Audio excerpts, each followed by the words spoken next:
Hello बच्चों, welcome back to the RK science classes. मैं हूं Rohit Mehta and you are watching the YouTube channel of RK science class.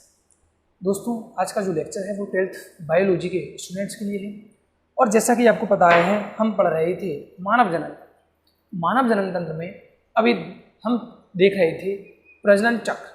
क्या देख रहे थे? प्रजनन चक्र, या इसको कहते हैं अंडाशय चक्र।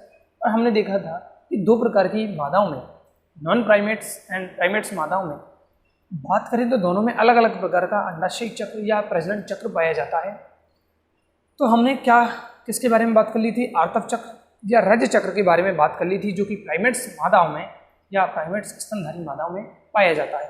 आज के इस वीडियो में मैं बात करने जा रहा हूँ हमारा दूसरा अंडाशय चक्र या दूसरा प्रजनन चक्र, जो है मध चक्र या कामोन्मद चक्र। दूसरा हेडिंग है हमारा, क्या है? मध चक्र, या इसी को ही कहा जाता है कामोन्माद चक्र। ईस्ट्रस साइकिल, इसको क्या नाम दिया जाता है? ईस्ट्रस साइकिल, मध चक्र या कामोन्माद चक्र इसे कहा जाता है। एस्ट्रस या ईस्ट्रस चक्र इसको अंग्रेजी में कहा जाता है। सबसे पहले बात करते हैं कि यह किस में पाया जाता है।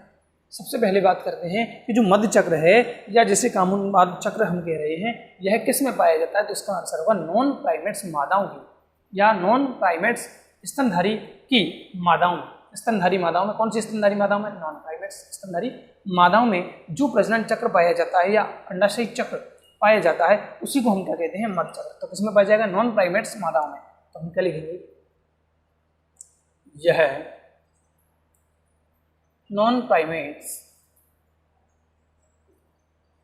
स्तनधारी, यह नॉन प्राइमेट्स स्तनधारी मादाओं में पाया जाने वाला प्रजनन चक्र है। प्रजनन चक्र है, किसमें पाया जाता है? नॉन प्राइमेट्स मादाओं में पाया जाता है। इसे क्या कहते हैं? तो इसके एस्ट्रस चक्र या मध चक्र या क्या कहते हैं? कामोन्माद चक्र इसको कहा जाता है। दूसरी बात, ये तो हो गई पहली बात, किसमें पाई जाएगा? नॉन प्राइमेट्स मादाओं में। दूसरी बात करते हैं तो कि क्या इस चक्र में मासिक धर्म या ऋजुस्राव यानी कि ब्लीडिंग की क्रिया पाई जाती है? तो आंसर होगा नहीं। क्या लिखेंगे? अगला पॉइंट क्या होगा? इस चक्र में मासिक धर्म, जिसे मेंसेस कहा था हमने, इस चक्र में मासिक धर्म या ऋतुस्राव नहीं पाया जाता है। नहीं पाया जाता है। तो मेन जो नॉन प्राइमेट्स है, जैसे कुत्ता, बिल्ली, हिरण, इनमें क्या पाया जाता है? मध चक्र पाया जाता है। लेकिन क्या इनमें जनन या प्रजनन चक्र के दौरान क्या इनमें ब्लीडिंग की क्रिया होगी? तो आंसर होगा नहीं। इनमें ब्लीडिंग की क्रिया नहीं पाई जाती है। ब्लीडिंग की क्रिया नहीं होती है, यानी कि रक्त स्राव की क्रिया नहीं होगी। अगला, तो सर इनमें क्या होता है जब ब्लीडिंग की क्रिया नहीं होती? तो क्या होता है? तो बेटा इनमें होता है एस्ट्रोजन, जो हार्मोन होता है उसका लेवल अचानक से बढ़ जाता है। किसका? एस्ट्रोजन का। तो एस्ट्रोजन का हार्मोन इनके रक्त में अचानक से बढ़ जाने के कारण इनमें जो उत्तेजना का भाव है, काम उत्तेजना का भाव, उसमें वृद्धि हो जाती है। किसमें? काम उत्तेजना के भाव में। तो इसमें लिखेंगे इस समय मादाओं के रक्त में, इस समय या इस चक्र के दौरान मादाओं के रक्त में कौन से हार्मोन की? तो आंसर होगा एस्ट्रोजन। इस समय मादाओं के रक्त में एस्ट्रोजन हार्मोन की मात्रा में वृद्धि हो जाती है। एस्ट्रोजन हार्मोन की मात्रा में वृद्धि हो जाती है, जिससे मादाओं में या जिससे उनमें क्या होगा? कामोन्माद भाग या कामेच्छा उत्पन्न होती है, जिससे उनमें कामेच्छा उत्पन्न होती है। किनमें? नॉन प्राइमेट्स मादाओं में। क्या होगा, तो एस्ट्रोजन हार्मोन, कौन सा हार्मोन, एस्ट्रोजन हार्मोन, इसकी मात्रा बढ़ जाएगी और इसकी मात्रा बढ़ जाने से उनमें कामिच्छा उत्पन्न होती है। क्या उत्पन्न होती है, कामिच्छा उत्पन्न होती है और इसे कामोन्माद काल, इसे कौन सा काल, कामोन्माद काल, यानी कि वह काल जिसमें मादाओं में, नॉन प्राइमेट्स मादाओं में पहली बात एस्ट्रोजन हार्मोन का स्त्रवण ज़्यादा हो, यानी इसका लेवल बढ़ जाए, दूसरी बात कामेच्छा उत्पन्न हो, तो इस काल को हम क्या नाम देते हैं, इसको कामोन्माद काल या इसको period of heat, period of heat कहा जाता है। क्या कहा जाता है, पीरियड ऑफ हीट कहा जाता है। आगे चलते हैं, एस्ट्रोजन कामेच्छा कामोन्माद काल इसको कहा जाता है। और इस समय क्या होता है, कामोन्माद काल में जो मादा होती है वह मैथुन क्रिया के लिए नर को स्वीकार करती है। इस काल में या इस काल के दौरान मादा नर को सहवास के लिए स्वीकार करती है, यानी कि इस काल के दौरान या इस चक्र में क्या होता है, जो मादा होती है वह नर के साथ मैथुन इच्छा करना चाहती है। किसके साथ, नर के साथ। कब, कामोन्माद काल में, या फिर जब एस्ट्रोजन हार्मोन का लेवल ज़्यादा हो, यानी कि कुल मिला के हम क्या कहेंगे, मध्य चक्र, क्या कहेंगे, मध्य चक्र या कामोन्माद काल में। अब देखिए एक जनन काल में कितने एस्ट्रस चक्र पाए जाते हैं। एक जो जनन काल है, एक ईयर है, इसको एक ईयर कह सकते हैं। एक साल में एक प्राणी में कितने क्या पाए जाते हैं, मध्य चक्र पाए जाते हैं। इसके आधार पर प्राणी दो प्रकार के होते हैं, एक तो होते हैं एक मध्यकाली जिनमें एक चक्र पाया जाता है, और दूसरे होते हैं बहुमध्यकाली जिनमें एक से अधिक मध्य चक्र पाए जाते हैं। तो हम एरो लगा के अगले लाइन में लिखेंगे कि एक जनन काल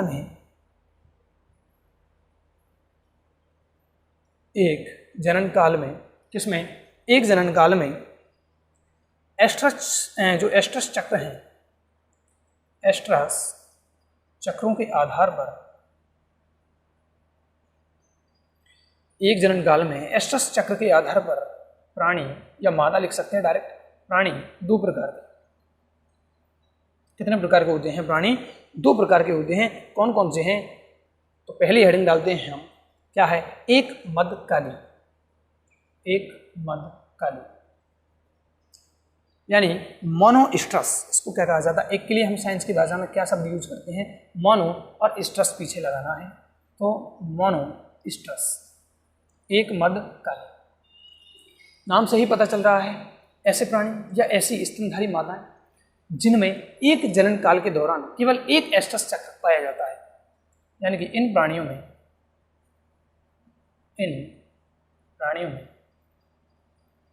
एक जनन चक्र, इन प्राणियों में एक जनन चक्र में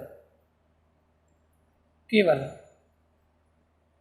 एक मध्य चक्र पाया जाता है, एक मध्य चक्र पाया जाता है। क्या पाया जाता है, एक मध्य चक्र पाया जाता है। तो ऐसे प्राणियों को हम कहते हैं एक मध्यकाली, मोनोस्ट्रस। क्या कहा जाएगा इसको, मोनोस्ट्रस।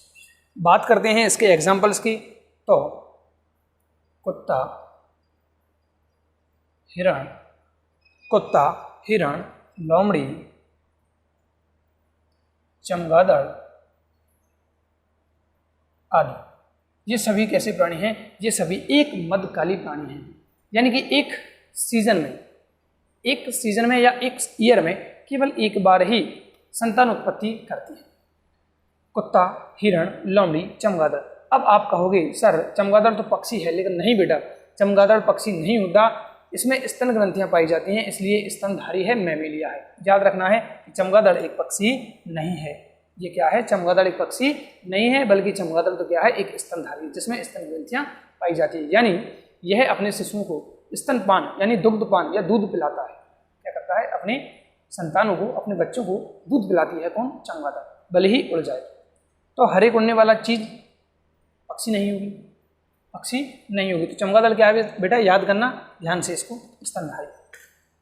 इसके बाद चलते हैं, इसका सबसे पहले स्क्रीनशॉट लें, फिर हमारा दूसरा टाइप है बहुमध्यकाली।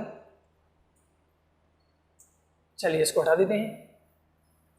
अभी तक क्या देखा हमने कि नॉन प्राइमेट्स मादा स्तनधारियों में पाए जाने वाला जो प्रजनन चक्र है उसको हम क्या कहते हैं, उसको हम ईस्ट्रस चक्र कहते हैं। इस चक्र में मासिक धर्म नहीं पाया जाता, यानी ब्लीडिंग की क्रिया बिल्कुल नहीं होगी।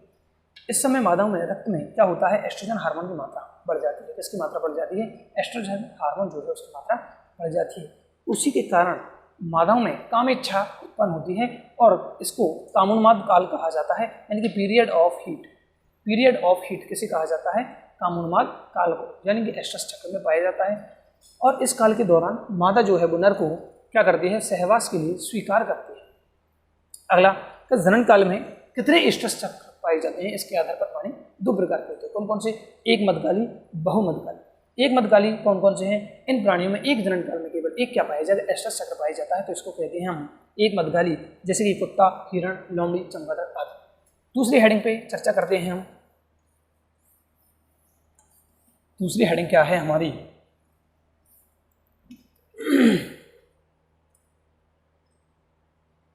बहुमध्यकाली, पॉलीईस्ट्रस। क्या नाम दिया है इसको, पॉलीईस्ट्रस, बहुमध्यकाली। किसे कहेंगे, ऐसे प्राणी जिनमें एक जनन चक्र के दौरान एक से अधिक क्या पाए जाते हैं, एस्ट्रस चक्र या मध्य चक्र पाए जाते हैं। तो इनमें एक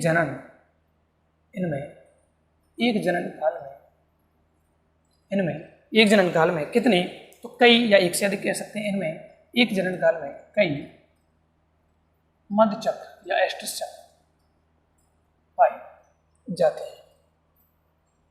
क्या पाए जाते हैं, एस्ट्रस चक्र कितने, कई मध्य चक्र। फिर हम बात करते हैं एग्जाम्पल्स की। तो चूहा, गिलहरी है, गाय है, चूहा, गिलहरी, गाय, घोड़ा, बिल्ली। चूहा, गिलहरी, गाय, घोड़ा, बिल्ली। इसके अलावा एक और भीड़ भी है इसमें, आदि। ये सब क्या है, ये ऐसे प्राणी हैं जिनमें एक जनन काल में एक से अधिक क्या पाए जाते हैं, मध्य चक्र पाए जाते हैं। तो यहाँ पर ये हमारी दूसरी एक छोटी सी हेडिंग कंप्लीट हो जाती है। अब हम बात करते हैं दोनों जो चक्र हैं, दोनों प्रजनन चक्र कौन कौन से, आर्तव चक्र, menstrual cycle and oestrous cycle, इन दोनों के बीच अंतर की भी यहीं पर बात कर लेते हैं। किसकी बात कर लेते हैं, अंतर की बात यहीं पर कर लेते हैं। तो एक साइड लिखेंगे हम आर्तव चक्र, एक साइड लिखा हमने आर्तव चक्र, और दूसरी साइड लेंगे हम मध्य चक्र। क्या लेंगे, मध्य चक्र। आर्तव चक्र और दूसरी साइड लिया हमने मध्य चक्र। सबसे पहला जो अंतर है इन दोनों के बीच वो ये है कि आर्तव चक्र किसमें पाया जाता है और मध्य चक्र किसमें पाया जाता है। तो हमने देखा था आर्तव चक्र जो है वो कौन सी मादाओं में, प्राइमेट्स मादाओं में पाया जाता है, जबकि जो मध्य चक्र है वह नॉन प्राइमेट्स मादाओं में पाया जाता है। तो यह चक्र प्राइमेट्स मादाओं में या प्राइमेट्स स्तनधारी मादाओं में पाया जाता है, जबकि यह कहाँ पाया जाता है, तो ये हो जाएगा नॉन प्राइमेट्स मादाओं में, नॉन प्राइमेट्स मादाओं। दूसरा अंतर, क्या इसमें ब्लीडिंग की क्रिया हुई थी, बिल्कुल आंसर याद है, हुई थी। पहले दिन से लेकर, आर्तव चक्र के पहले दिन से लेकर 5 और 6 दिन, या फिर कहीं मिल जाएगा 4 और 5 दिन का कौन सी क्रिया होगी, ब्लीडिंग की क्रिया हुई, जिनसे हमने आर्तव या पूर्व आर्तव प्रावस्था कहा था। क्या कहा था, पहली प्रावस्था आर्तव प्रावस्था जिसे हमने कहा था। आर्तव चक्र में ब्लीडिंग की क्रिया होगी, जबकि मध्य चक्र में ब्लीडिंग की क्रिया नहीं होगी। तो इसमें क्या नहीं पाया जाता, रक्तस्राव होता है। आर्तव चक्र में तो क्या होता है, पहले चौथे दिन तक या 5वें दिन तक क्या होगा, पहले दिन से रक्तस्राव होता है। तो इसमें रक्तस्राव होता है। दूसरा क्या लिखेंगे इसमें अंतर, इसमें रक्तस्राव की क्रिया नहीं होती। तीसरा अंतर लेंगे कि इसमें जब रक्तस्राव होता है, तो इस समय कामिच्छा नहीं होती। इस समय कामिच्छा नहीं होती है। अब इसमें ब्लीडिंग की क्रिया तो होती नहीं है, लेकिन हमने देखा कि अभी एस्ट्रोजन की जो मात्रा है वो बढ़ जाती है और एस्ट्रोजन की मात्रा बढ़ जाने के कारण उनमें कामिच्छा उत्पन्न होती है। क्या होती है? कामिच्छा उत्पन्न होती है। तो रक्तस्राव के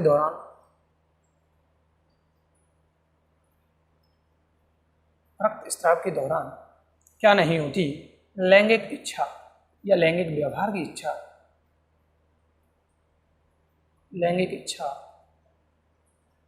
नहीं होती है। जबकि इसमें लिखेंगे हम कि इनमें एस्ट्रोजन में वृद्धि के कारण, एस्ट्रोजन में वृद्धि के कारण किसकी उत्तेजना? लैंगिक व्यवहार की या लैंगिक इच्छा, लैंगिक इच्छा में वृद्धि होती है। तो यहां पर क्या होता है? एस्ट्रोजन की मात्रा बढ़ जाती है, तो उसके कारण क्या होती है? लैंगिक इच्छा में वृद्धि हो जाती है। इसके बाद इसमें क्या होगा? जब एस्ट्रोजन की मात्रा बढ़ेगी तभी क्या होगा? केवल इसमें लैंगिक व्यवहार होगा। जब एस्ट्रोजन की संख्या बढ़ेगी, मात्रा बढ़ेगी, तभी ये लैंगिक व्यवहार करेंगी। लेकिन यानी कि मादा पूरे वर्ष भर नर के साथ सहवास के लिए, संभोग के लिए नर को स्वीकार नहीं करती हैं, जबकि जो प्राइमेट्स मादा स्तनधारी हैं वो नर के साथ सहवास के लिए पूरे जनन काल में सहवास के लिए स्वीकार्य होती है। इसमें क्या लिखेंगे? मादा वर्ष भर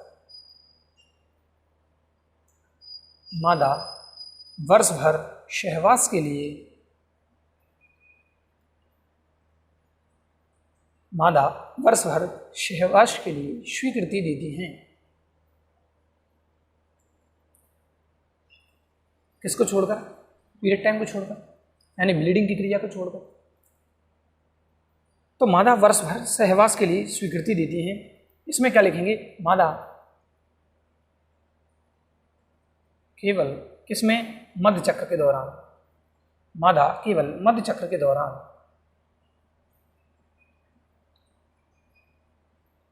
सहवास की अनुमति देती है। तो यहां पर ये हमारे जो चार मुख्य अंतर हैं वो क्या है? आर्तव चक्र और मध्य चक्र के बीच में। सबसे पहले देखिए कि यह चक्र जो है आर्तव चक्र, यह तो प्राइमेट्स मादाओं में पाया जाता है, जबकि मध्य चक्र जो है वो नॉन प्राइमेट्स मादाओं में पाया जाता है। कहाँ पाया जाता है? नॉन प्राइमेट्स मादाओं में। दूसरा, रक्तस्राव की क्रिया नहीं होती, और मध्य चक्र में इसमें रक्तस्राव होता है। आर्तव चक्र में हमने देखा था पहले से चौथे या पांचवें दिन तक। मध्य चक्र में रक्तस्राव की क्रिया, मेंसेस जिसे कहते हैं, नहीं हो पाया जाता है। रक्तस्राव के दौरान लैंगिक इच्छा नहीं होती है, लेकिन एस्ट्रस जो चक्र है इसमें एस्ट्रोजन की मात्रा में वृद्धि के कारण यहाँ पर इसकी इच्छा वृद्धि हो जाती है, लैंगिक इच्छा में वृद्धि हो जाती है। मादा वर्ष भर सहवास के लिए स्वीकृति देती है, जबकि यहाँ पर केवल जब एस्ट्रोजन का लेवल बढ़ेगा उसी टाइम मादा क्या करेगी? सहवास के लिए नर को अनुमति देगी। ये हो गए हमारे आर्तव चक्र और मध्य चक्र में अंतर। अब एक और चीज जो हमारी रह गई है इस चक्र में या इस टॉपिक में, अंडाशयी चक्र में, क्या है?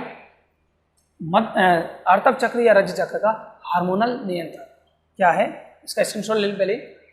अब हमारी अगली हेडिंग है, अगली हेडिंग क्या हो जाएगी? इसी प्रजनन चक्र के दौरान, इसी प्रजनन चक्र जो हमारी हेडिंग है इसमें अगली हेडिंग हो जाएगी रज चक्र का हार्मोनल नियंत्रण। क्या हो गई हमारी हेडिंग? रज चक्र का हार्मोनल नियंत्रण। तो जैसा हमने, आपको पता है सबसे पहले कौन होगी? हाइपोथैलेमस होगी, और हाइपोथैलेमस एक हार्मोन निकालती है जिसे GnRH, गोनेडोट्रोपिन रिलीजिंग हार्मोन कहते हैं। यह कहाँ पर असर करता है? तो यह पीयूष ग्रंथि पर असर करता है, और पीयूष ग्रंथि दो हार्मोन निकालती है। कौन कौन से? First is FSH and second is LH। Piyush ग्रंथि क्या करती है? दो हार्मोन निकालती है। कौन कौन से? FSH and LH। अब याद कीजिए, शुक्रजनन की क्रिया का जब हमने देखा था हार्मोनल नियंत्रण, वहां हमने देखा था S से हमने देखा सर्टोली कोशिकाओं पर असर करता है। मैं एक बार रिवाइव करा देता हूं। FSH सर्टोली कोशिकाओं पर असर करता है, जबकि LH ल्यूटिनाइजिंग हार्मोन जो है, इसका नाम क्या है, ल्यूटिनाइजिंग हार्मोन, यह लीडिंग सेल्स पर क्या करता है, असर करता है। यहां पर क्या करेगा FSH, जैसा कि इसका नाम है, इसका पूरा नाम क्या है, पुटिका प्रेरक हार्मोन। क्या है बेटा इसका नाम, पुटिका प्रेरक हार्मोन, जबकि इसका है ल्यूटिनाइजिंग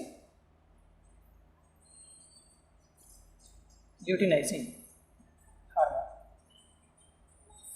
तो जो पुटिका प्रेरक हार्मोन है, अब यहां पर देखिए नाम से ही जैसा कि स्पष्ट हो रहा है कि यह हार्मोन क्या करेगा, पुटिका के विकास को प्रेरित करेगा। किसको, पुटिका के विकास को प्रेरित करेगा, यानी कि पुटिका या फिर हम कह दें ग्राफियन पुटिका के विकास को। और LH याद कीजिए 14वें दिन LH सर्ज की क्रिया होती है, यानी कि आर्तव चक्र के 14वें दिन LH अपने उच्चतम लेवल पर होता है और उस LH सर्ज के कारण जो ग्राफियन पुटिका है वह अंडोत्सर्ग की क्रिया का प्रेरण करती है। यानी कि LH के कारण क्या होगा, यहाँ पर अंडोत्सर्ग की क्रिया होगी और अंडोत्सर्ग के बाद ग्राफियन पुटिका से क्या बनता है, कार्पस ल्यूटियम, यानी कि कार्पस ल्यूटियम के विकास को प्रेरित करेगा। तो इसका कार्य क्या हो जाएगा बेटा, FSH पुटिका प्रेरक हार्मोन पुटिकाओं के आकार में वृद्धि, पुटिकाओं के आकार में वृद्धि। दूसरा काम देखिए, ग्राफियन पुटिका के विकास का प्रेरण, ग्राफियन पुटिका के विकास का प्रेरण क्या हो जाएगा, ग्राफियन पुटिका के विकास का प्रेरण। इसके बाद हम चलते हैं LH की तरफ। तो जैसा कि आपको पूरा नाम पता होना चाहिए, सबसे पहले क्या है, ल्यूटिनाइजिंग हार्मोन।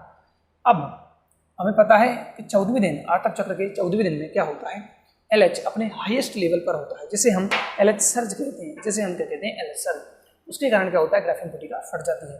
तो क्या करेगा, अंडोत्सर्ग का प्रेरण, अंडोत्सर्ग का प्रेरण, किसका प्रेरण, अंडोत्सर्ग का प्रेरण। और जैसे ही अंडोत्सर्ग हो जाएगा उसके बाद ग्राफियन पुटिका किसमें चेंज होती है, कार्पस ल्यूटियम।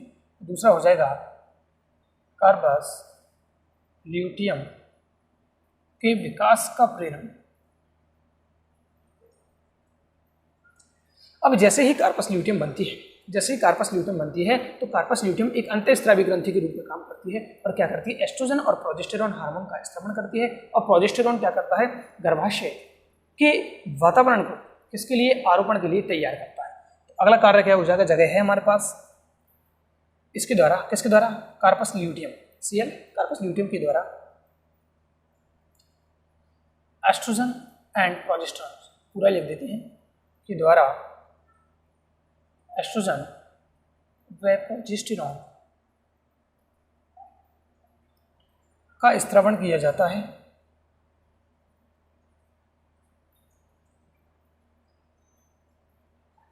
कार्पस ल्यूटियम के द्वारा एस्ट्रोजन व प्रोजेस्टेरॉन का क्या किया जाता है, स्त्रवण किया जाता है। एवं प्रोजेस्टेरॉन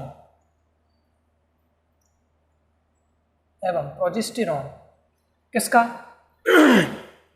प्रोजेस्टेरॉन क्या करता है, गर्भाशय की जो एंडोमेट्रियम है उसको मोटा करने का काम करता है। यानी कि गर्भाशय में क्या हो, आरोपण की क्रिया हो, इसका प्रेरण किसके द्वारा किया जाता है, प्रोजेस्टेरॉन। तो क्या लिखेंगे आगे, एवं प्रोजेस्टेरॉन गर्भाशय का, एस्ट्रोजन प्रोजेस्टेरॉन क्या करता है, गर्भाशय की एंडोमेट्रियम को जगह है मोटा करता है या मोटा बनाता है। तो ये काम हो जाएगा हमारा एस्ट्रोजन और प्रोजेस्टेरॉन। यानी कि हम कह सकते हैं एंडोमेट्रियम को मोटा बनाता है, या फिर कह दें गर्भाशय को आरोपण के लिए तैयार करना। यही लिख देते हैं कोष्ठक में, आरोपण हेतु तैयार करना। थोड़ा बहुत कट सकता है मोबाइल में, तो आपको ध्यान से देखना है, क्या है, आरोपण हेतु तैयार। यानी कि गर्भाशय के एंडोमेट्रियम को मोटा करने का मतलब क्या है, वहां पर आरोपण की क्रिया होगी, उसके लिए गर्भाशय को रेडी करना है। तो या तो मैं डायरेक्ट लिख सकता हूं क्या, कि प्रोजेस्टेरॉन गर्भाशय को ऐसे लिख सकते हैं, प्रोजेस्टेरॉन गर्भाशय को आरोपण हेतु तैयार करता है। प्रोजेस्टेरॉन क्या करता है, जो गर्भाशय है उसको आरोपण के लिए तैयार करता है, जबकि जो काम है क्या, एंडोमेट्रियम को मोटा बनाना, वो थोड़ा सा काम किसका है, FSH का, पुटिका प्रेरक हार्मोन का। या पुटिका प्रेरक हार्मोन ने तो क्या कर दिया, ग्राफियन पुटिका के विकास का प्रेरण कर दिया। और आपको पता है ग्राफियन पुटिका में थीका इंटरना पाई जाती है। क्या पाई जाती है? Theca interna. और थीका इंटरना, अब यहाँ पर एस्ट्रोजन तो कमजोर होता है, थोड़ा कम मात्रा में होता है, लेकिन यहाँ पर जो ग्राफियन पुटिका है इसमें थीका जो इंटरना है उसके द्वारा भी एस्ट्रोजन का स्त्रवण किया जाता है। किसके द्वारा? थीका इंटरना के द्वारा। अब जब थीका इंटरना किसका स्त्रवण करे? एस्ट्रोजन का। तो एस्ट्रोजन के स्त्रवण के कारण यहाँ पर इस एस्ट्रोजन के कारण क्या किया जाता है, जहां पर एंडोमेट्रियम को मोटा किया जाता है। इसका काम लिख सकते हैं हम क्या, एस्ट्रोजन को या एस्ट्रोजन द्वारा या एंडोमेट्रियम को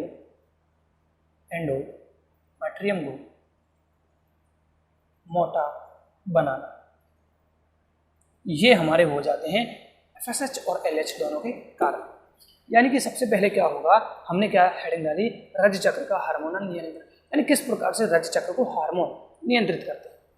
तो सबसे पहले देखिए हमारे पास मास्टर ग्रंथि तो होती है। मास्टर ग्रंथि किसे कहते हैं? पीयूष ग्रंथि को कहते हैं। या यहाँ पर मैं अग्रपीयूष ग्रंथि भी कह सकता हूँ। यहाँ पर क्या कह सकता हूँ? अग्रपीयूष ग्रंथि, क्योंकि FSH और LH दोनों हार्मोन जो हैं वो अग्रपीयूष ग्रंथि द्वारा स्रावित होते हैं। तो अग्र नाम दे सकते हैं एडेनो हाइपोफाइसिस। हाइपोथैलेमस एक हार्मोन निकालता है GnRH, जिसे क्या कहते हैं? गोनेडोट्रोपिक या गोनेडोट्रोपिन रिलीजिंग हार्मोन। क्या कहते हैं इसको? Gonadotropin releasing hormone. ये कहाँ पर असर करता है? तो यह अग्रपीयूष ग्रंथि पर असर करता है, और इसके कारण अग्रपीयूष ग्रंथि क्या करती है? FSH और LH हार्मोन का स्त्रवण करती है। FSH क्या करता है? जिसका नाम है पुटिका प्रेरक hormone. LH luteinising hormone. FSH क्या करता है? पुटिकाओं के आकार में वृद्धि करता है, यानी कि ग्राफियन पुटिका बनेगी। और ग्राफियन पुटिका जो होती है उसकी थीका इंटरना का स्त्रवण करती है एस्ट्रोजन का, और एस्ट्रोजन क्या करती है? एंडोमेट्रियम को मोटा बनाती है। LH ल्यूटिनाइजिंग जो हार्मोन है इसके द्वारा अंडोत्सर्ग का प्रेरण किया जाता है। कब? 14वें दिन अंडोत्सर्ग की क्रिया होती है। तो कार्पस ल्यूटियम के विकास का प्रेरण करता है, क्योंकि अंडोत्सर्ग के बाद हमें पता है कि ग्राफियन पुटिका किसमें चेंज हो जाएगी? कार्पस ल्यूटियम में। और कार्पस ल्यूटियम अगर निषेचन की क्रिया हो जाती है, अगर निषेचन की क्रिया हो जाती है और भ्रूण के आरोपण की क्रिया हो जाती है या युग्मनज का आरोपण हो जाता है, तो कार्पस ल्यूटियम रहेगी। वरना कार्पस ल्यूटियम भी आगे एक और संरचना बनाती है, जिसे हम श्वेत पिंड कार्पस एल्विकेंस कहते हैं। क्या कहते हैं? कार्पस एल्विकेंस। तो कार्पस ल्यूटियम के विकास का प्रेरण करता है कौन? LH। कार्पस ल्यूटियम के द्वारा एस्ट्रोजन और प्रोजेस्टेरोन का स्त्रवण किया जाता है, एवं प्रोजेस्टेरोन गर्भाशय को आरोपण हेतु तैयार करता है। तो ये था दोस्तों आज का एक छोटा सा लेक्चर, लगभग 27-28 मिनट का एक छोटा सा लेक्चर है। अब बहुत नज़दीक आ चुके हैं इस पार्ट की समाप्ति की ओर। इस पार्ट की समाप्ति के बहुत पास आ चुके हैं, और 2-4 वीडियोज़ में इस पार्ट को हम समाप्त कर देंगे। ये तीसरा चैप्टर है। अगला चैप्टर लेंगे हम जो कक्षा 12th का अगला चैप्टर है उसका नाम है जनन तंत्र से संबंधित कुछ प्रॉब्लम्स या जनन स्वास्थ्य जिसे कह सकते हैं। तो 4th चैप्टर लेंगे इसके बाद, ये तीसरा है। इसके बाद अगली हेडिंग इसी चैप्टर में हम बात करेंगे प्रजनन की कार्य की, यानी प्रजनन चक्र के दौरान कौन कौन से कार्य होते हैं या संपन्न किए जाते हैं। जैसे कि मैथुन क्रिया होगी, या फिर निषेचन की क्रिया होगी। मैथुन क्रिया होगी, उसके बाद निषेचन की क्रिया होगी। निषेचन यानी कि अंडोत्सर्ग भी हो रहा होगा, उसके बाद अंडोत्सर्ग हो रहा होगा, अंडोत्सर्ग और इधर वीर्यसेचन की क्रिया होगी, तभी तो जाके निषेचन की क्रिया होगी। उसके बाद आरोपण की क्रिया होगी। क्या होगी? आरोपण की क्रिया। उसके बाद गर्भ का या भ्रूण का पूरा विकास होगा, और सबसे एंड में क्या होगी? प्रसव की क्रिया होगी, यानी बच्चे का जन्म लेगा। तो इसी प्रकार हमारे चैनल के साथ बने रहिए और अपनी पढ़ाई करते रहिए। अपनी पढ़ाई करते रहिए। तब तक के लिए जय हिंद, जय भारत, जय श्री राम।